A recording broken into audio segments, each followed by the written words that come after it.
शीना बोरा हत्याकांड एक ऐसा अध्याय जिसने भारत को झकझोर कर रख दिया। एक तरफ एक बेटी जिंदगी की राह पर कदम बढ़ा रही थी तो दूसरी तरफ एक मां जिसने उसके सपनों को ही खत्म कर दिया। रहस्य की परतें खुलती गईं, उलझने और बढ़ती गईं। शीना, जिसे इंद्रानी मुखर्जी दुनिया को अपनी बहन बताती थी, वास्तव में उसकी बेटी थी। लेकिन यह रिश्ता खून का धागा मजबूत करने के बजाय एक खौफनाक कहानी का सूत्रपात बन गया। 2012 में शीना अचानक लापता हो गई और फिर एक जघन्य हत्याकांड का खुलासा हुआ। इंद्रानी मुखर्जी को ही मुख्य आरोपी के तौर पर गिरफ्तार किया गया। मकसद, तरीका, सब कुछ एक पहेली बना रहा।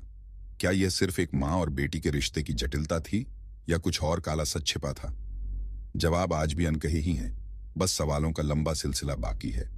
2015 में शीना बोरा हत्याकांड ने पूरे देश को हिलाकर रख दिया था। मीडिया दिग्गज इंद्रानी और पीटर मुखर्जी की 2015 में गिरफ्तारी से शुरू हुआ। ये मामला अब तक रहस्य और उलझनों से भरा हुआ है। इंद्रानी पर आरोप था कि उन्होंने अपनी बेटी शीना को, जिसे वो दुनिया को अपनी बहन बताती थीं, अगवा करके मार डाला। साल 2012 में हुई इस जघन्य घटना के बाद इंद्रानी लगभग 7 साल जेल में रहीं और अब जमानत पर बाहर हैं। अब तकरीबन 1 दशक बाद नेटफ्लिक्स इस केस पर आधारित सीरीज दी इंद्रानी मुखर्जी स्टोरी बरियड ट्रूथ ला रहा है, जिसने एक बार फिर से इस हाई प्रोफाइल मामले को सुर्खियों में ला दिया है। ये सीरीज उस सच्चाई को सामने लाने की कोशिश करेगी जो अब तक दबी हुई है। यद्यपि इंद्रानी मुखर्जी ने 2023 जुलाई में प्रकाशित अपनी आत्मकथा अटूट द अनटोल्ड स्टोरी में अपना दृष्टिकोण प्रस्तुत किया है, परंतु इस अनिर्णीत सनसनीखेज मामले में अभी भी जिज्ञासा बनी हुई है। हाल ही में नेटफ्लिक्स शो के ट्रेलर में इंद्रानी शीना बोरा की हत्या के आरोप पर मुस्कुराते हुए कहती हैं, यह कितना मूर्खतापूर्ण सवाल है। यह उत्तर निश्चित ही दर्शकों को बांधे रखेगा और मामले की पेचीदगियों को और उजागर करेगा। इंद्रानी मुखर्जी, जिनका जन्म गुवाहाटी में उपेंद्र कुमार बोरा और दुर्गा रानी बोरा के घर हुआ था, का बचपन कथित रूप से अशांत रहा। एक अकेली संतान के रूप में उन्होंने एक अस्थिर पारिवारिक वातावरण का अनुभव किया। रिपोर्ट्स बताती हैं कि उनके शराबी पिता अक्सर उनके साथ दुर्व्यवहार करते थे। टाइम्स ऑफ इंडिया की एक रिपोर्ट के अनुसार इंद्रानी एक मेधावी छात्रा थीं, जिन्होंने हमेशा सफल जीवन का सपना देखा था। हालांकि घर में हो रही हिंसा से बचने के लिए उन्हें कई बार भागना पड़ा। एएनआई पॉडकास्ट में स्मिता प्रकाश के साथ बातचीत के दौरान इंद्रानी ने एक चौंकाने वाला खुलासा किया। उन्होंने बताया कि 14 और 16 साल की उम्र में उनके पिता ने उनके साथ बलात्कार किया था। इसके बाद 19 साल की उम्र में उन्हें अपने 2 छोटे बच्चों को छोड़कर मात्र 5,000 रुपये लेकर कलकत्ता, अब कोलकाता में एक नया जीवन शुरू करना पड़ा। बाद में 2001 में वह मुंबई चली गईं और एक सफल मीडिया व्यक्तित्व के रूप में उभरीं। उन्होंने INX मीडिया, बाद में 9X मीडिया नाम दिया गया, की सह संस्थापक और CEO के रूप में भी काम किया। इंद्रानी मुखर्जिया द्वारा ANI पॉडकास्ट पर किए गए खुलासों के अनुसार वे केवल 18 वर्ष की थीं जब वो मातृत्व का सुख प्राप्त कर चुकी थीं। गुवाहाटी में उनकी मुलाकात सिद्धार्थ दास से हुई थी, जिनसे उनके संबंधों से मिखाइल का जन्म हुआ, जो विवाहबद्ध नहीं था। दास ने अदालत में दावा किया था कि वे शीना के जैविक पिता भी हैं। हालांकि इंद्रानी ने ANI को बताया कि शीना उनके पिता द्वारा पुनः दुर्व्यवहार के बाद जन्मी थीं। ऐसी परिस्थितियों में रहना उनके लिए असहनीय हो गया, इसलिए वे कोलकाता चली गईं, जहां उनकी मुलाकात संजीव खन्ना से हुई और उन्हें प्यार हो गया।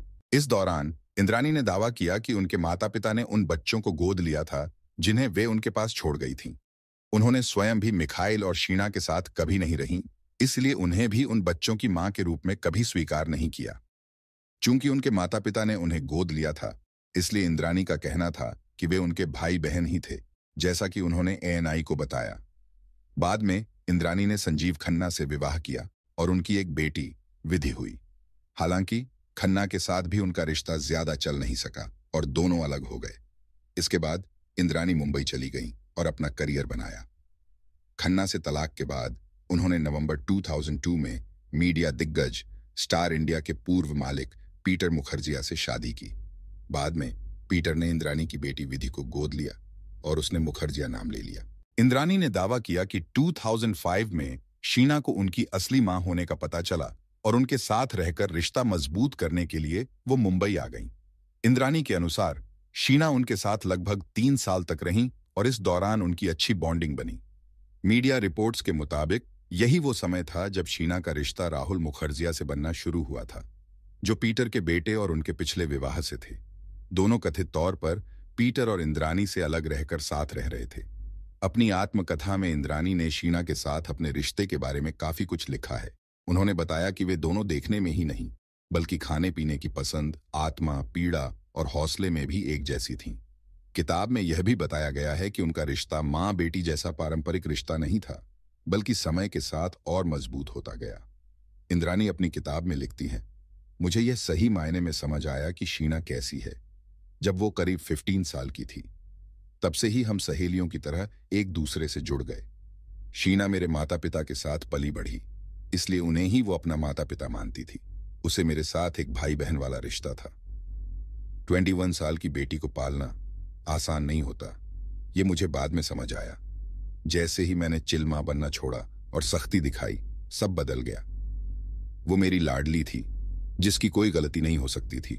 मैंने उसे एक जिम्मेदार इंसान माना, उसके फैसलों का सम्मान किया। मैं सख्त थी, लेकिन यह भी भरोसा था कि वो जिंदगी की परेशानियों से समझदारी और हौसले से लड़ेगी। इसलिए जब उसने बातचीत बंद कर दी, मैंने उसकी जिंदगी में दखल नहीं दिया। जानती थी कि जबरदस्ती कुछ नहीं होगा। ठीक पहली बार की तरह पहल उसी को करनी थी। और फिर 2015 में कुछ हुआ। शीना बोरा की हत्या का मामला एक ऐसा झकझोर देने वाला खुलासा था, जिसने जांच के गहराई में जाने पर धोखे, झूठ और रहस्य की परतें खोल दी। यह एक ऐसा अपराध था जो कथित तौर पर किए जाने के 3 साल बाद सामने आया था। 24 अप्रैल 2012 शीना बोरा लापता हो गई, जबकि इंद्रानी और अन्य परिवार के सदस्यों ने दावा किया कि वह उच्च अध्ययन के लिए अमेरिका चली गई थी। राहुल मुखर्जी आश्वस्त नहीं थे। अदालत में अपने बयान में उन्होंने कहा कि शीना कथित हत्या के दिन 24 अप्रैल 2012 इंद्रानी से मिलने गई थी और उन्हें उनका एक टेक्स्ट मिला था, जिसमें उन्होंने कहा था कि वह उनके साथ रात भर रहेंगी। हालांकि उनसे फिर संपर्क नहीं हो सका और कोई गुमशुदगी की शिकायत दर्ज नहीं कराई गई, जैसा कि इंडिया टुडे ने बताया था। 23 मई 2012 खबरों के अनुसार महाराष्ट्र के रायगढ़ जिले के पेण तहसील के जंगलों में पुलिस को एक जली हुई लाश मिली। 2015 में डीएनए जांच के बाद यह पुष्टि हुई कि यह लाश शीना बोरा की ही थी। अगस्त 2015 खार पुलिस ने अवैध हथियार रखने के एक अलग मामले में इंद्रानी के ड्राइवर श्यामवर राय को गिरफ्तार किया। पूछताछ के दौरान राय ने पुलिस को बताया कि बंदूक उसे इंद्रानी ने दी थी। उसने यह भी खुलासा किया कि इंद्रानी ने अपने पूर्व पति संजीव खन्ना के साथ मिलकर कार में ही शीना की गला घोंटकर हत्या कर दी थी और रायगढ़ के जंगलों में शव को जला दिया गया था, जैसा कि इंडिया टुडे ने बताया। राय बाद में हत्या के मामले में गवाह बन गया। अगस्त 2015 शीना के लापता होने के 3 साल बाद पुलिस ने इंद्रानी मुखर्जी को उनकी बेटी की कथित हत्या के आरोप में गिरफ्तार कर लिया। एक दिन बाद संजीव खन्ना को कोलकाता से गिरफ्तार कर लिया गया। सितंबर 2015 मुंबई पुलिस ने मामले को सीबीआई को सौंप दिया, जिसने तब इंद्रानी मुखर्जी के खिलाफ भारतीय दंड संहिता की धारा 302 हत्या, 201 सबूतों को खत्म करना, 363 अपहरण और 34 सामान्य इरादा और 120 बी षड्यंत्र के तहत प्राथमिकी दर्ज की। इसमें ड्राइवर श्यामवर राय और पूर्व पति संजीव खन्ना को हत्या और सबूतों को नष्ट करने में मदद करने के आरोप में भी शामिल किया गया, जैसा कि हिंदुस्तान टाइम्स ने बताया। नवंबर 2015 सीबीआई ने हत्या की साजिश में कथित रूप से शामिल होने के आरोप में पीटर मुखर्जी को गिरफ्तार किया। 2016 सीबीआई ने इंद्रानी मुखर्जी, श्यामवर राय और पीटर मुखर्जी के खिलाफ आरोप पत्र दायर किया। केंद्रीय एजेंसी के अनुसार शीना बोरा की हत्या में इंद्रानी और पीटर दोनों समान रूप से शामिल थे। 2017 मुकदमा शुरू हुआ और एक विशेष सीबीआई अदालत ने तीनों आरोपियों पर शीना बोरा हत्या मामले में हत्या, अपहरण, साजिश, सबूत हटाने और गलत जानकारी देने का आरोप लगाया। अक्टूबर 2019 जेल में बंद इंद्रानी और पीटर मुखर्जी ने 17 साल के वैवाहिक जीवन को समाप्त करने के लिए मुंबई पारिवारिक अदालत में तलाक के लिए आवेदन दिया। मार्च 2020 विशेष सीबीआई अदालत ने लगभग 5 साल बाद पीटर मुखर्जी को जमानत दे दी। जुलाई 2021 विशेष सीबीआई अदालत ने इंद्रानी की जमानत याचिका को 5वीं बार खारिज कर दिया। अगस्त 2021 सीबीआई ने मुंबई की विशेष अदालत को सूचित किया कि मामले में आगे किसी जांच की आवश्यकता नहीं है। फरवरी 2022 इंद्रानी ने सुप्रीम कोर्ट में जमानत याचिका दायर की। सीबीआई और महाराष्ट्र सरकार को जवाब देने के लिए कहा गया। 18 मई 2022 सीबीआई के विरोध के बावजूद सुप्रीम कोर्ट ने इंद्राणी को जमानत देते हुए कहा कि वह पहले ही 6.5 साल से अधिक जेल में बिता चुकी हैं। नवंबर 2022 राहुल मुखर्जी ने अपने बयान के दौरान विशेष सीबीआई अदालत को बताया कि उनके पिता पीटर मुखर्जी निर्दोष हैं और उन्हें हत्या की साजिश के बारे में जानकारी नहीं थी। सीबीआई का दावा, शीना की हत्या इंद्राणी और पीटर मुखर्जी ने राहुल से रिश्ते को लेकर नाखुशी के कारण की। सीबीआई के अनुसार शीना बोरा की हत्या इंद्राणी और पीटर मुखर्जी ने राहुल मुखर्जी के साथ उसके रिश्ते से नाखुशी के चलते की थी। सीबीआई का यह दावा उनके जांच से निकला है।